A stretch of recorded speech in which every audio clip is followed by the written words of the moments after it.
This video is the first of 3 videos with practice questions involving Competency 16. Number 1. In a particular group of hospital patients, the probability of having high blood pressure is 3 out of 8. The probability of having a vascular disease is 5 out of 12. And the probability of having both is 1/4. A. Determine whether the events are mutually exclusive or mutually inclusive. B. What is the probability that a patient in this group has either high blood pressure or a vascular disease? Okay, we kind of have to look at the clues that are given to us. For me, the biggest clue is when it says both. Both implies this particular formula where you have P of A. Oh, here, be right better. Oh, it's a silly looking A. Okay, P of A, probability of A plus probability of B minus both, which is P here. Scoot over. I didn't leave much room. A little more room here. Okay, which would be the probability of both, which would be A intersection of B. Okay, knowing that, I would say, just from the clues that they've given us, that where is it? Okay, right here. I would say that it's mutually inclusive because we have a probability with both events occurring at the same time. And then B says the probability of the group high blood pressure. Well, they want us to calculate it using this equation. Okay, so that means this guy's gone, B is gone, A, B. Now it's between this two. So let's see what happens. Go ahead and just put that in our calculator. All right, so that is 3 divided by 8. Okay, you know what? I'm going to clear that out because I'm going to use my parentheses. 3 divided by 8, close my parentheses, plus parentheses 5 divided by 12, 5/12. Okay, we're going to add them together, but then we need to subtract the 1/4. So using 1 divided by 4, enter. Well, I need a fraction. So math, enter, 13 24ths. Looks like C satisfies this problem. Okay, now let's look at number 2. Oh, this is familiar. Each letter in the word market is placed in a jar. If the letters are drawn one at a time without replacement, what is the probability that both vowels will be the first letters drawn? Okay, let's just switch colors. All right, this will be a permutation. We will have to use our equation. We have parts over the total. Let's see, how many letters do we have? 1, 2, 3, 4, 5, 6. Okay, so that means 6 out of 6. Okay, now we know we're going to have, let's see what we have.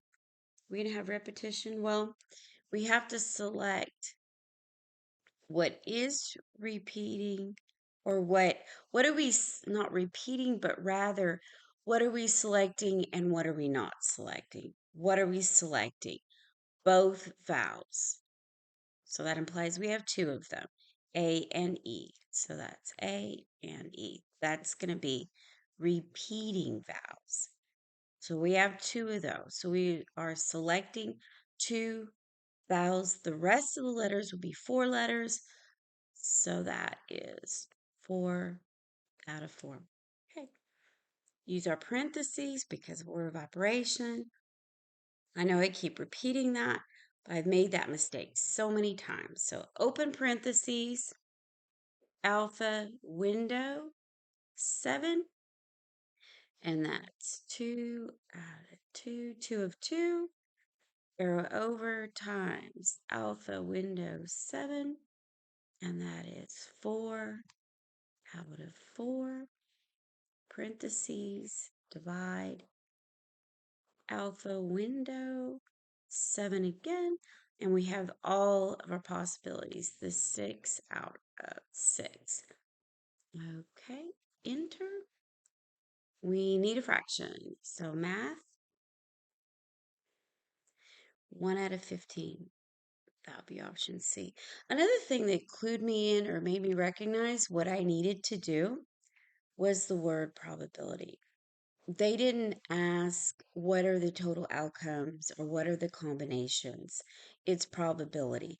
And that gives me also the clue that I need to have a fractional situation with a total and parts, total in the denominator and my parts in the numerator. Okay. Number 3. In a card game, a player is dealt. Hang on just a minute. Okay, better. A player is dealt 3 cards. What is the probability that all 3 cards are picture cards? Okay, well, we know we have 52 cards, 3 are dealt picture cards. How many picture cards do we have? Well, that would be 12. Okay. So let's consider we have 3 cards. We have three cards being drawn. That's 3 events. So we have 1, 2, 3 events. In the first event, we will draw the card. We're given a card. We draw it out, whichever. We have 52 cards to choose from. Picture cards, there are 12. So we start out with 12. But they're not stating if we're replacing or not replacing. In this situation, we need to think what's really happening. In real life, you're given the card. It's not going to go in the deck. We're not putting it back in the deck because obviously we're playing cards. We're not talking about selecting and possibly returning. So we're playing with the cards. So this event will have 51 total. Well, then we know when we go this way or we go to the next event, we'll reduce down. We have 50 cards. So this is also going to happen with your numerator. You have 12. So you draw, you get that 12. So now you have 11. And then you'll have 10. So you have event 1, event 2, and event 3. And we'll put that in the calculator. Now, this is dividing and multiplying all 3 events, so I'm not going to worry about my parentheses. So 12 divided by 52 times 11 divided by 51 times 10 divided by 50. We enter. Okay, we need a fraction. We have a decimal. So math, enter, enter. Looks like option A is what we need. Okay. Number 4, a company director wants to randomly select 5 employees out of a list of 12 employees.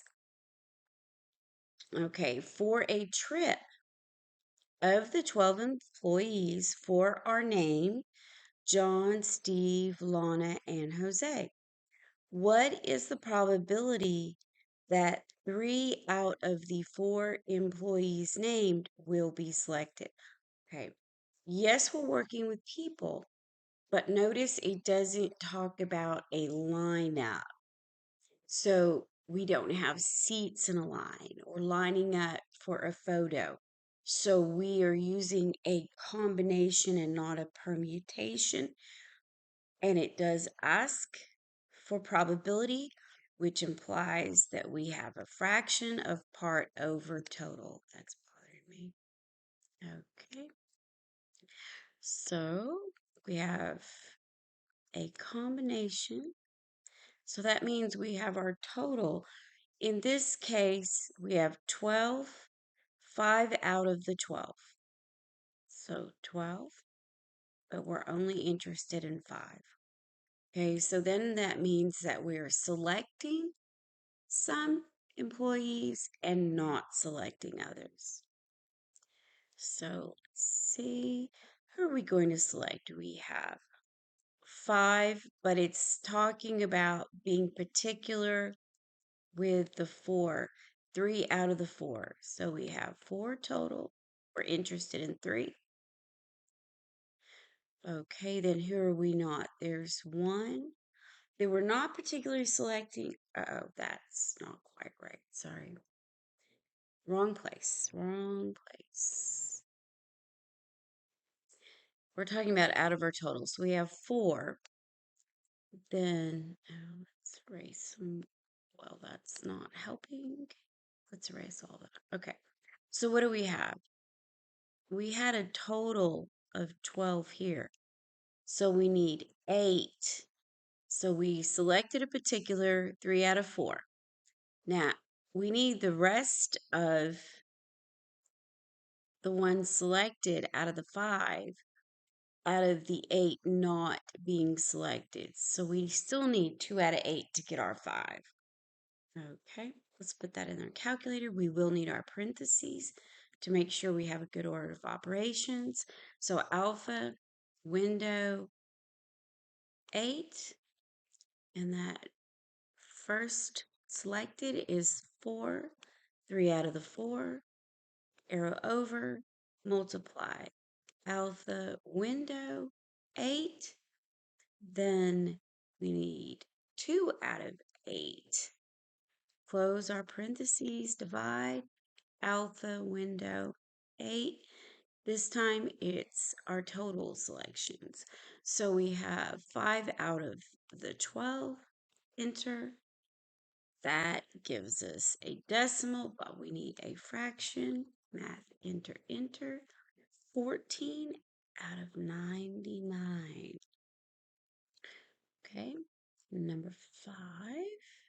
Number 5, 9 people are to be seated on one side of a long table.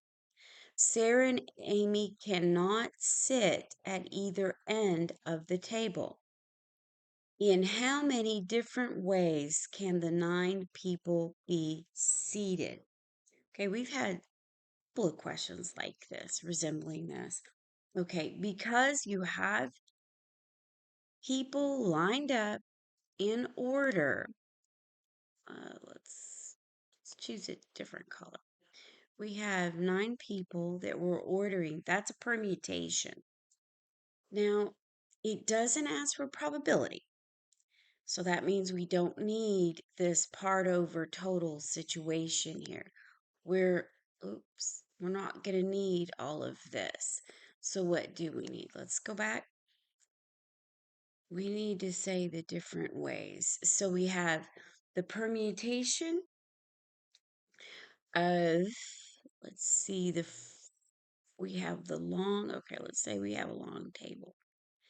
So there's going to be 7 people lined up here. And then the ends are a different situation.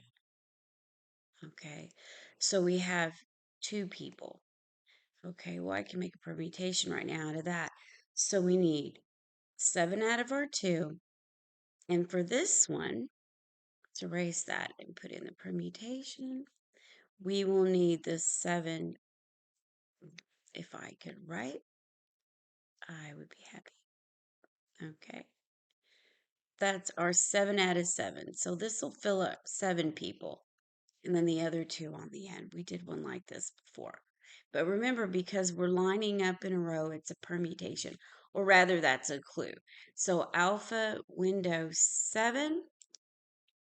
Okay, I'll start with the 7 out of 7. 7 with arrow over, 7 arrow over again times alpha window 7, and we need 7, 2 out of this 7. Okay, that will get us all 9. Do we have it? Yes. Option A.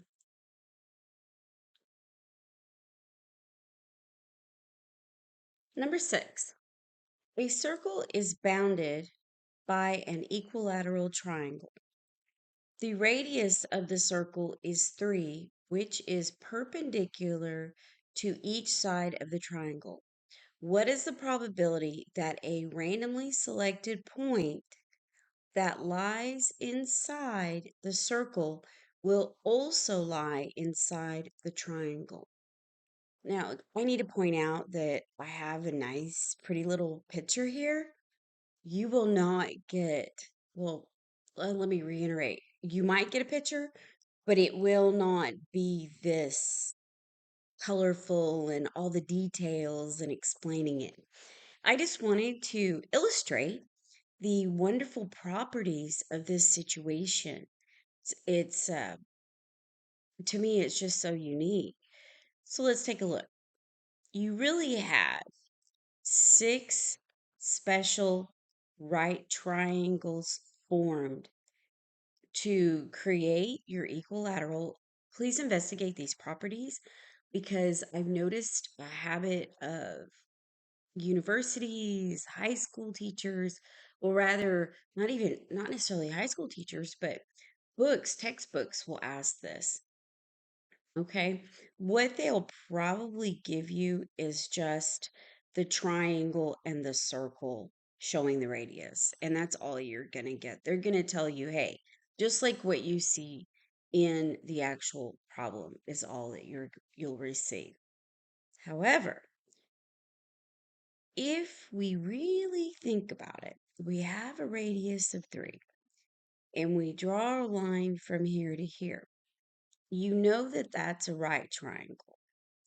Because of the properties of the equilateral triangle and you go right through the center, this is also 90 degrees. This little blue section is indicating that's also 90 degrees. Well, if we go down 90 degrees, we know this is the midpoint. We have 30 degrees. That means we have a 30, 60, 90 triangle. If you continue, you also will come to the conclusion that this happens all the way around. Okay. So what we have is a part over total. It's easy to realize that the circle's the part. So that is, of course, 3 squared pi. That's not difficult. Now, finding the height, we need base times height divided by 2. So I'll set up our divided by 2. Well, we don't necessarily know the base, the height. I know the properties. In this situation, when you investigate the properties, you'll find out that it's 3, 3, 3, that the actual height is 9. Doesn't matter. Let's look at what we have. If we know this is a special right triangle, and we know that we have a 90, 60, 30, that means we have a multiple of this special right triangle. There's your right angle. Okay, you can use the Pythagorean theorem to deal with this. We have, oh, sorry, that's not what I wanted. I call this a 1, 2, 3. That's how I memorize it. So I know I have 1, 2, square root of 3. Now my base is my radius of 3 right here. So that means that's 3 times 1. And then I would have 2 times 3. That gives me my 6. You know what? Let's use highlighter. There's my 6. There's my 3. Then the pattern is that you're multiplying by 3 on all sides of your right triangle. So that's 3 square roots of 3. So what do I really have? I have 3 square roots of 3 here, 3 square roots of 3 here, and so on and so on. So now I know that I have 6 along any of these as the hypotenuse of our special right triangle. So this total, let's go back. Let's go back to my highlighting. So that means I have 6 here, 3 here. My height equals 9. Okay, so you can stop the video and investigate this and look at it again for yourself. So I have a base of 6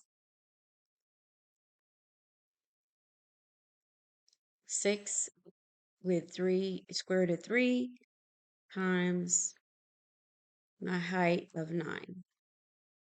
Okay, so let's do a little bit of cancellation. So that tells me I have 3 here. Oh, look at this. 3 squared. 3 times 3 is 9. Get rid of that 9. Okay, let's clean this up. What do we have? I have pi on my numerator. Okay. Ooh, I don't have anything left here. So then I have 3 square roots of 3. Let me highlight what we have left so you see it. We have the pi left, the 3 left, and the square root of 3. Everything else was canceled out. So where is our answer?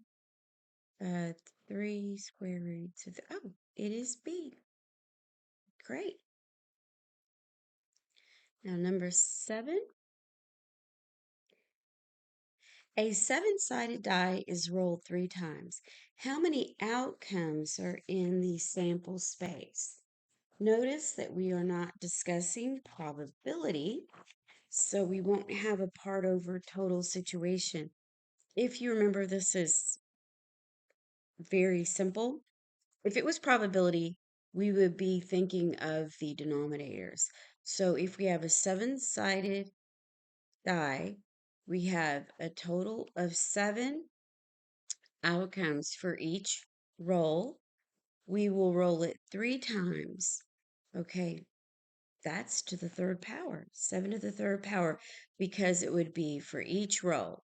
Roll 1 is 7 times the next roll times the next roll. So 7, caret up, 3, enter, 343.